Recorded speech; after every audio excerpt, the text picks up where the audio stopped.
Hello friends, Delhi మద్యం పాలసీలో arrest అయిన బీఆర్ఎస్ ఎమ్మెల్సీ కవితకు బెయిల్ వచ్చేనా? అయితే నేడు సోమవారం రోజు సుప్రీంలో విచారణ చేపట్టబోతా ఉన్నారు. అయితే ఈ విచారణలో జస్టిస్ గవాయి ధర్మాసనం ముందుకు దరఖాస్తు చేసుకున్నారనమాట. కవితకు బెయిల్ వచ్చేనా అన్నట్టు చూద్దాం. అయితే ఢిల్లీ మద్యం కుంభకోణం కేసులో అరెస్ట్ అయ్యి తిహాడ్ జైల్లో ఉన్న బీఆర్ఎస్ ఎమ్మెల్సీ కవిత బెయిల్ పిటిషన్పై సోమవారం సుప్రీంకోర్టులో విచారణ జరగనుంది. తనపై ఈడీ, సిబిఐలు నమోదు చేసిన కేసుల్లో బెయిల్ ఇవ్వాలని కవిత కోరుతూ ఈ నెల 8న సుప్రీంకోర్టును ఆశ్రయించారు. తనకు బెయిల్ ఇవ్వడానికి నిరాకరిస్తూ ఢిల్లీ హైకోర్టు జూలై 1న ఇచ్చిన తీర్పును సవాల్ చేస్తూ సుప్రీంకోర్టులో స్పెషల్ లీవ్ పిటిషన్ క్రిమినల్ దాఖలు చేశారు. మద్యం పాలసీ కేసులో కవిత సాక్ష్యాలను ధ్వంసం చేయడంతో పాటు సాక్షులను ప్రభావితం చేయడానికి ప్రయత్నిస్తారన్న దర్యాప్తు సంస్థల వాదనలతో ఢిల్లీ హైకోర్టు ఏకీభవించింది. ఢిల్లీ మద్యం పాలసీ కేసులో దర్యాప్తు సంస్థలు దాఖలు చేసిన ఛార్జ్షీట్లో 50 మందిని నిందితులుగా పేర్కొన్నారు. అందులో కవిత మాత్రమే మహిళలకు కొన్ని నిబంధనలు, కొన్ని వెసులుబాట్లు చట్టాలు కల్పించాయి. మహిళా చట్టాలను పరిగణనలోకి తీసుకొని కవితకు బెయిల్ ఇవ్వండి. కవిత విషయంలో దర్యాప్తు సంస్థలు మొదటి నుంచి చట్టాలను ఉల్లంఘనిస్తూనే ఉన్నాయి. అరెస్టు సమయంలో కనీస నిబంధనలు పాటించలేదు. మహిళలకు ప్రత్యేక రక్షణలు ఉన్నాయి. వాటి కింద కవితకు బెయిల్ ఇవ్వాలని కవిత తరపున సీనియర్ న్యాయవాదులు వినిపించిన వాదనలను హైకోర్టు పరిగణనలోకి తీసుకోలేదు.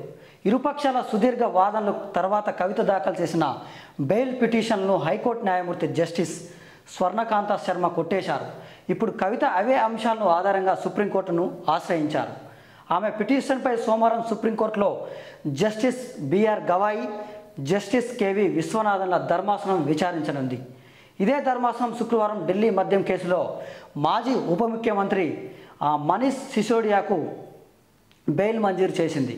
ఈసారి తమ నాయకురాలికి తప్పనిసరిగా బెయిల్ వస్తుందని బీఆర్ఎస్ వర్గాలు ఆశాభావం వ్యక్తం చేస్తున్నాయి. అయితే ఎవరు justice BR Gavai, justice KV Viswanathan ధర్మాసనమే ఢిల్లీ ఉప ముఖ్యమంత్రి మనీష్ సిసోడియాకి బెయిల్ మంజూరు చేసింది. అయితే ఈరోజు సోమవారం రోజు సుప్రీంకోర్టులో ఇదే ధర్మాసనం చేపట్టబోయే కేసు ఖచ్చితంగా బెయిల్ విషయంలో కవిత ఎమ్మెల్సీ కవితకు కూడా బెయిల్ వస్తుందని చెప్పేసి బీఆర్ఎస్ నాయకులు, నేతలు అనుకుంటా ఉన్నారు.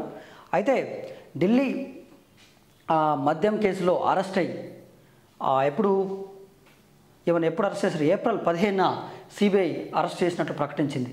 కానీ ఈమె మార్చి 15నే ఈడీ వర్గాలు అరెస్ట్ చేసింది. అయితే ఈమెను అరెస్ట్ చేసినప్పుడు మహిళలకు కొన్ని నిబంధనలు ఉంటాయి, వాటిని పాటించకుండా ఇబ్బంది పెట్టారని చెప్పేసి బీఆర్ఎస్ వర్గ నేతలు తెలిపారు. అయితే ఇవాళ బెయిల్ వస్తుందా రాదా అనేది తెలంగాణ రాష్ట్రంలో ఒక పెద్ద చర్చాంశనీయంగా మారింది బీఆర్ఎస్ నాయకులలో. ఎందుకంటే ఆల్రెడీ ఢిల్లీ ఉప ముఖ్యమంత్రి మనీష్ సిసోడియాకి బెయిల్ మంజూరు చేసింది కాబట్టి ఈమె కూడా బెయిల్ వచ్చే ఛాన్స్ ఉందని చెప్పేసి అంటా ఉన్నారు. కాబట్టి ఇప్పటికే ఈ కేసులో ఢిల్లీ సీఎం అరవింద్ కేజ్రీవాల్ కూడా ఇప్పటికీ జైల్లోనే ఉన్నారు.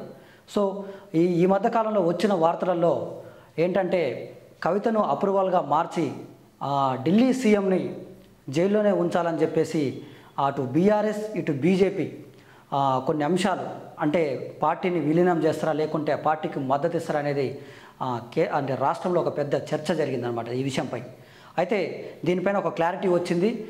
మేము ఈ పొత్తులో పెట్టుకోము అని చెప్పేసి ఎక్కడ తల ఉంచం, ఎదురడికి పోరాడతాం ఎక్కడని చెప్పేసి కేటీఆర్ అన్నారు. అదేవిధంగా కేంద్ర హోంశాఖ సహాయ మంత్రి బండి సంజయ్ కాలం చెల్లే పార్టీలతో మేము పొత్తు పెట్టుకోమని చెప్పేసి మీడియా వేదికగా వారు కూడా వెల్లడించడం జరిగింది. సో ఎటకేకలకు కవితకు బెయిల్ వస్తుందా రాదా అనేది వేచి చూద్దాం. ఈ కేసులో ఢిల్లీ సీఎం కూడా జైల్లోనే ఉన్నారు. ఎందుకంటే మరికొన్ని రోజుల్లో, అంటే మరికొన్ని నెలల్లో ఢిల్లీలో అక్కడ అసెంబ్లీ ఎన్నికలు జరుగుతున్న నేపథ్యంలో అతన్ని సీఎంని అరవింద్ కేజ్రీవాల్ గారిని జైల్లోనే ఉంచాలని బీజేపీ ప్లాన్ చేస్తుందని చెప్పేసి అక్కడ ఆప్ నేతలు అంటా ఉన్నారు.